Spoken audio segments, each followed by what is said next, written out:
Bonjour à tous. Du coup, on va faire une vidéo. C'est rapide, c'est sûr, mais bon, quand on est acculé, c'est là qu'on se défend le mieux, non? C'est pas ça. Donc, effectivement, vu les galères qui m'arrivent, comme ça m'a un peu énervé, bah, je, je passe mes nerfs en réfléchissant à tout ça. Donc, on va commencer par le commencement. Le commencement, en fait, voilà, c'était une unité. Cette unité, alors cette unité, tu peux le mettre comme ça, etc. Mais nous, on a déjà avancé, on est déjà sur le carré, donc on a compris ça. Donc, tu es une unité qui vit dans un monde duel, la dualité. Et là, déjà, on voit qu'il y a un trou, donc on va rajouter ça. Et on comprend la notion de volume défini, en fait, fini, qui définit le bon sens, en fait, des choses. Et vous allez voir, après, on a ce carré là, et qu'est-ce qu'on a? Alors, on a la dualité, en long, en large et en travers, hein, bien sûr. Donc en long, en large et en travers, on est bien dans la dualité. Et la seule autre chose que l'on peut considérer à ce niveau-là, c'est les couleurs de l'arc-en-ciel, c'est-à-dire la pluie quand elle tombe avec le soleil, on voit les couleurs de l'arc-en-ciel. Donc les gens ils se sont dit, voilà, c'est une vérité absolue, visible hein, de tous. Donc ils ont intégré, alors c'est un savoir hein, très ancien, je sais pas d'où ça vient, machin, mais bon, le fait est que c'est un enseignement qui nous est donné, qu'il nous faut apprendre. Donc on va placer les couleurs immatérielles, donc on sait que tout ce qui est plutôt basique, la planète Terre, c'est une planète où il y a beaucoup d'hématite, c'est du fer. Le fer, en s'oxydant, il devient rouge, orange, la lave, le sang, etc. Donc on est bien dans la couleur la plus primaire, et dans l'arc-en-ciel, c'est la couleur à l'extérieur. Donc on va pouvoir placer ça ici, et là se rendre compte que il y a le rouge, et nous au début on s'est défini par ça, mais on sait que c'est devenu la dualité. Donc ce qui reste en rouge, on va enlever ça, on va mettre ça là. Donc on comprend là que la première couleur en fait c'est le rouge, pour se définir dans l'ascension hein, des niveaux de conscience. Donc là, une fois qu'on a découvert ce carré-là, euh, on peut aussi déjà quand même considérer ceux qui ne veulent pas entendre parler de ça. C'est-à-dire, si t'as pas envie d'entendre parler des couleurs, ton monde il est en noir et blanc. Le rouge, il existe parce que eux qui ont pris la conscience de ça, ils savent qu'ici, c'est la place du rouge, que t'en aies conscience ou pas. Et après, de là, pour aller plus loin, il faut découvrir le bleu indigo et le rose. Alors, pour ce faire, on va revenir, je vais me remettre par là. Ouais. Donc je me remets là, et pour ce faire, là, ils sont passés par là. Donc, on a nos 6 couleurs là-bas qu'on a compris, plus la dualité. Mais là, on est dans un monde tridimensionnel et on rajoute une 4e dimension, c'est-à-dire on prend conscience de l'esprit et on rajoute une dimension, et en rajoutant une dimension, on va en arriver à ça. Voilà. Donc là, j'ai mes 6 couleurs de l'arc-en-ciel, 6 x 4, 24. Donc là, pour les jours, le nombre d'heures par jour, etc. Donc là, on a 6 x 4, mais on va rajouter la dualité. Voilà, donc c'est-à-dire que la dualité, elle est dans chaque niveau de conscience. C'est-à-dire que c'est j'aime, j'aime pas. Si t'as pas envie d'aller plus loin, tu iras pas plus loin, tu resteras dans la dualité. Là, on a rajouté la dualité, ça nous fait un carré fermé, donc on est bien. Donc là, on est dans le 6 par 6. Voilà, 6 x 6, 36. Hein. Et on va pouvoir découvrir le bleu indigo, donc qui va venir se rajouter là. Et on va lui rajouter une ligne, obligatoirement, hein, pour fermer tout ça. On va rajouter une couche de dualité. Là, on est au carré de 7. 7 x 7, 49. Et il est important ce carré, on va voir après. Et de là, on découvre le rose, donc la 8e couleur. Hein. Une fois qu'on a découvert le rose, on est au carré de 8. Et ce carré de 8, il a une grande importance, hein, parce que Ce carré de 8, c'est lui qui va nous donner le carré de 64, celui-là. Alors pour placer le carré de 64, bon, c'est pas dur, hein. Et on va mettre la dualité dans chaque coin. Voilà. On met la dualité aux 4 coins. Après, donc ça vient se fermer ici, vous allez voir, ça rentre tout seul. Bon, ça va peut-être être un peu long à faire, parce qu'après, alors je vais faire juste un côté. Hop, donc, bon, alors, faudra imaginer après que ça se termine comme ça. Donc ça, ici on met le rouge en bas à droite. C'est pas beau ça. Vous voyez, là on met le rouge en bas à droite. Ici, il y a une autre ligne qui fait comme ça. 1, 2, 3, 4, 1, 2, 3, 4. Voilà, donc on a une petite marche ici. Donc on va placer le rouge en bas à droite, le orange, le jaune, alors là il y en a un trop, rouge, orange, jaune, ah oui, par 4. Donc après ça fait vert, donc le vert il descend, rouge, orange, jaune, vert, et après on monte d'un étage, le bleu, on a découvert le bleu indigo, après il y a le violet qui vient s'y mettre. Et là, après, bah, il y a l'autre côté. Et après, ça fait le rose au milieu. Ça vient comme ça. Et donc, toutes les figures viennent fermer le rose. Donc, alors, pour pas le refaire en entier, c'est ça. Voilà, tac, tac, tac. On découvre donc le bleu, le rose, ça remonte et ça revient à l'intérieur. Ça fait hop, hop, hop. Une fois qu'on a découvert cette position, ouais, de découvrir donc le sens dans ce sens-là pour la matière, c'est-à-dire de droite à gauche et après on monte de gauche à droite et on va vers le milieu. Après on va pouvoir revenir à ça.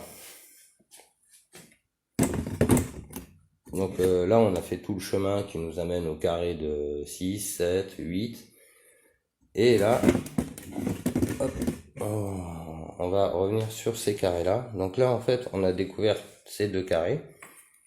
Voilà, ils sont ici. On a découvert ces deux carrés. Donc ça, c'est les deux premières étapes. Alors, qu'est-ce qu'on va refaire là? On va refaire ça. Donc là, on a nos deux premières étapes. Mais comme on a découvert le bleu indigo et le rose, on va rajouter ces deux étapes. Comme ça.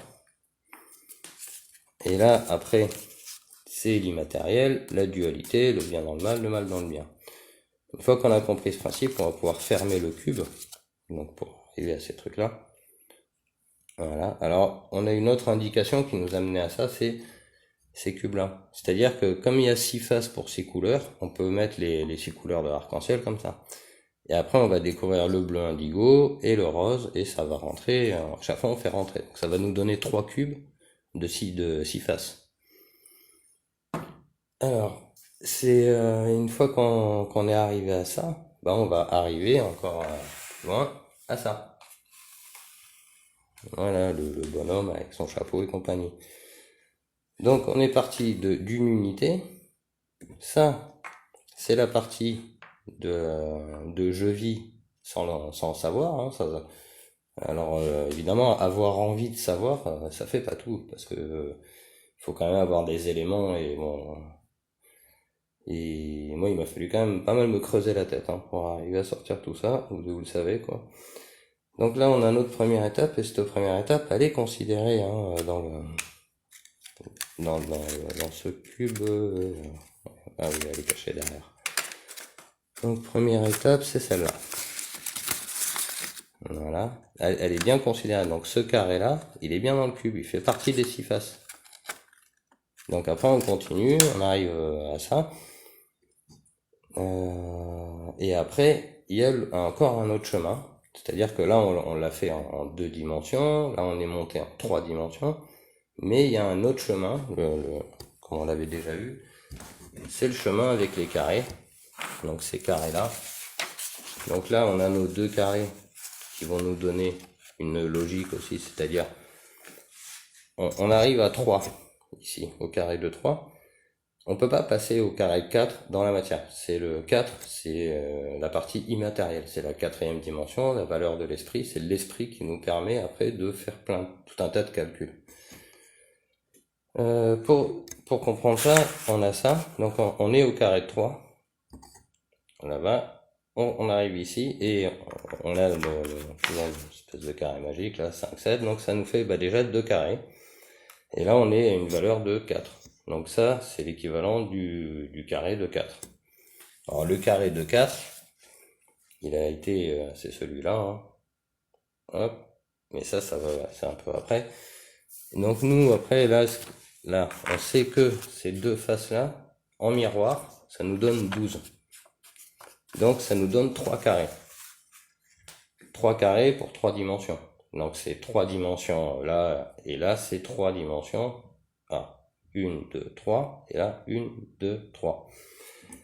C'est une forme de lecture, il faut bien comprendre que tout est fractal. C'est-à-dire qu'on peut faire du gros comme du petit, avec la même chose. Ça c'est bien, il faut vraiment bien comprendre ça. Une fois qu'on a compris que ce qui est petit est grand, enfin, c'est un peu comme ce qui est en haut et en bas, hein, effectivement. Voilà, on va sur les carrés magiques. Là, on est au carré de 4, là, on est au carré de 5, donc ça, c'est l'équivalent du carré Sator. Parce que ça fait 1, 2, 3, 4 et 5. Donc là, on est sur le carré Sator, quoi. Mais le carré Sator en carré de 3. C'est-à-dire que le carré Sator, c'est une compréhension en plus, comme le carré de 4, c'est encore une fois une compréhension supplémentaire. Donc, il faut absolument connaître par cœur la symbolique des chiffres. Alors, la symbolique des chiffres, je vais la refaire vite fait. On commence par ça. Donc, 1, c'est l'unité. 2, la dualité. 3, la trinité. 4, la loi du cube. 5, alors c'est la quintessence, mais c'était 5 sens. Alors, il y a une autre lecture, c'est 1, unité, 2, dualité. 3, la trinité, c'est la dualité unifiée. Mais c'est aussi le monde en 3 dimensions. Donc là, on n'a pas encore unifié la dualité. Pour le moment, c'est le monde en 3 dimensions. 4, la loi du cube. 5, c'était 5 sens, mais c'est aussi la quintessence. La quintessence, c'est quand t'arrives à gérer tes 5 sens, en fait, hein, et que tu te laisses pas dépasser par tes instincts animal, quoi. Animal, pardon. Donc 5 à 1, 6 c'est le cube, c'est l'hexagone, 7 c'est l'esprit qui a compris tout ce principe de cube là, d'où ce fameux chiffre 7. Et une fois que tu as compris tout ce bitin, c'est bon, t'es paré pour l'infini. C'est-à-dire que l'infini, c'est un niveau de compréhension, c'est encore au-dessus du 7, hein. Et après il y a le 9. Le 9 qui représente l'esprit, hein, qui est en haut. Donc il faut vraiment comprendre ça. Alors après on peut faire vite fait celui-là. Là du coup, là on était en 3 dimensions plus tes 5 sens. Là on va passer en quintessence, trinité, et le 1 qui est ici, devient le 1 miroir. C'est-à-dire que le 1 est remplacé par le 11, c'est-à-dire 1 est égal à 1, la lettre M, etc. Donc là, il y a un peu de compréhension entre ça et ça, c'est 1, j'existe, et voilà. Et là, c'est 1, j'existe, mais l'autre est 1 égal à moi. C'est un égal de moi-même. C'est encore une fois un niveau de compréhension. Donc du coup, voilà, il y a le chemin à plat, comme ça. Le chemin en 3D, qui passe aussi par ces volumes-là. Et après, il y a la branche mathématique, enfin le côté mathématique, où on va retrouver tous ces carrés magiques, carrés Sator, jusqu'à plein d'autres carrés. Hein, j'en ai partagé sur Facebook là quelques-uns. Voilà. Histoire d'en montrer un, si ça démarre vite. Après, donc voilà. L'erreur ici où il me manquait du chemin, voilà, ici là par exemple, c'est-à-dire que là j'avais mis la dualité partout, donc ça s'arrête ici, c'est-à-dire que tout commence à 3. 3 c'est le principe de perception, et c'est les 3 dimensions physiques et matérielles. Donc en fait, ça peut pas aller là. Ce carré-là, ces deux carrés-là ne peuvent pas exister, parce que si tu es simplement dans la dualité, ça s'arrête là. Le chemin d'après, il n'est pas accessible si tu n'acceptes pas ça. Voilà. Et ça nous ramène au carré de là-bas. C'est pour ça qu'il me manquait en fait ces étapes-là, pour vraiment comprendre le truc dans son ensemble, le tout dans son ensemble. Voilà. Est-ce que ça a démarré pour montrer d'autres carrés magiques là? C'est où? Photo, c'est ça. Alors, carré magique, ça. Donc on va sur internet, on trouve le carré de 21, le carré de 15, le carré Sator c'est celui-là, on en a une autre reproduction là. Et par exemple, ces carrés-là, là, voilà. Voilà ces carrés-là qui, bon, ça donne des chiffres. Vous tapez sur internet, vous allez les trouver tout de suite, hein. Vous tapez carré magique de 6, de 7, de 8, de 9, et vous allez voir que alors qu'est-ce que c'est que ces carrés magiques? C'est la compréhension des chiffres, mais c'est une compréhension plus profonde des chiffres à chaque fois. C'est-à-dire que là, on comprend ce sens des chiffres. Après, on comprend le côté un miroir, pourquoi le 10 il est là-haut, c'est le 1 qui reconnaît le tout. Enfin, il y a vraiment une analyse profonde à faire, c'est une analyse personnelle hein, qui peut se faire. C'est pas quelque chose, on peut le raconter 1000 fois, mais il faut que les gens se le racontent à eux-mêmes en fait. Il faut que les gens regardent et disent, ah oui, ok, le 1 c'est l'unité, donc c'est au milieu, ça c'est le côté matière.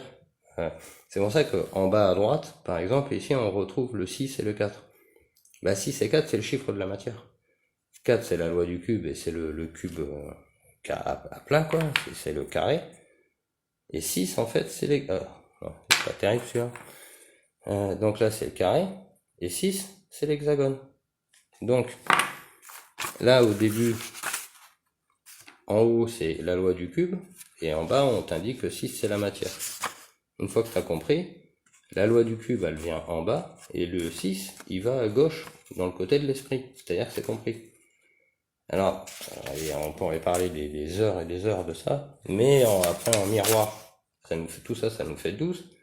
Donc 12, c'est quoi? C'est 6 et 6. 6, c'est les couleurs de l'arc-en-ciel. Donc, c'est les couleurs de l'arc-en-ciel dans la dualité.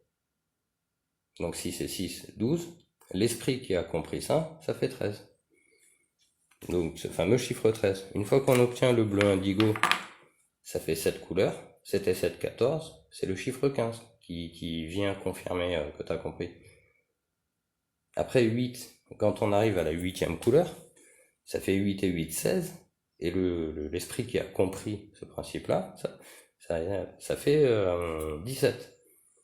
Et qu'est-ce qu'il y a juste derrière le 17? Il y a le 18.